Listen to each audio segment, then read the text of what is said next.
Ma question, c'est plutôt stratégique et technique.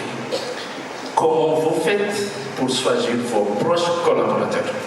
C'est vraiment, alors, moi personnellement, en tant qu'entrepreneur, j'ai eu des fois de mal à choisir mes proches collaborateurs puisque mon expérience, c'est presque, on est toujours trahi par nos proches collaborateurs, des fois, pas toujours.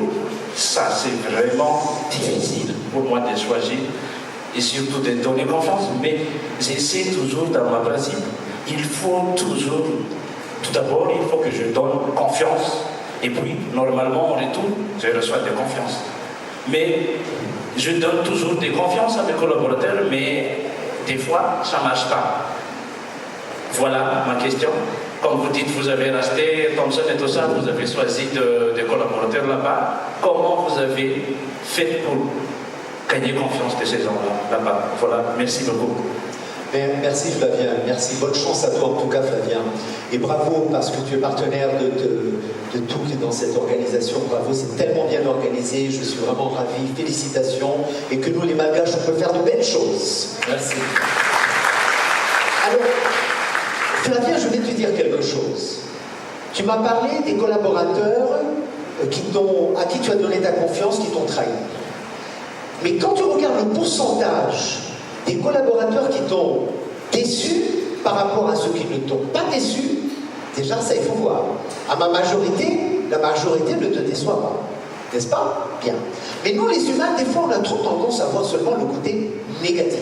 Donc déjà, on a des collaborateurs qui ne nous trahissent pas. Ça, c'est la première chose.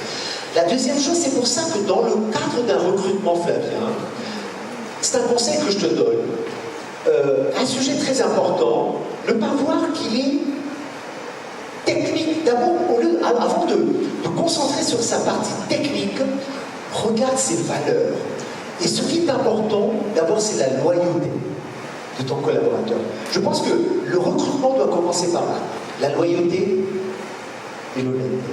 Parce que la loyauté et le recrutement sont des valeurs intrinsèques, que tu les as. La technique, c'est quelque chose d'externe et que tu peux apprendre. Donc, tu commences par cela. Et en même temps, après, tu fais ton entretien sur la partie pédagogique.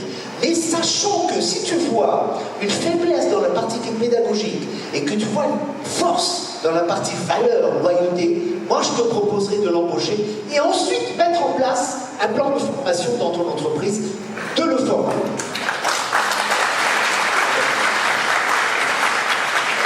Et comme ça, tu auras un collaborateur, parce que pour longtemps, moi j'ai des collaborateurs chez moi ici qui sont d'une loyauté, ils sont tous là. Là, ils sont là, très loyaux, engagés. Quand je viens à Paris, je vois les collaborateurs, nous avons une centaine là-bas, ils sont tous engagés. Parce que nous faisons des sélections. Après, il y a des accidents qui arrivent. Et ça, c'est important. Tu comprends? Mais après, attention, Flavien. Toi aussi, ton comportement doit être de pair. Toi aussi, tu dois être loyal avec eux. Et tu dois être aussi honnête et respectueux avec eux. Et c'est comme ça que tu crées une bonne relation humaine entre toi et tes collaborateurs.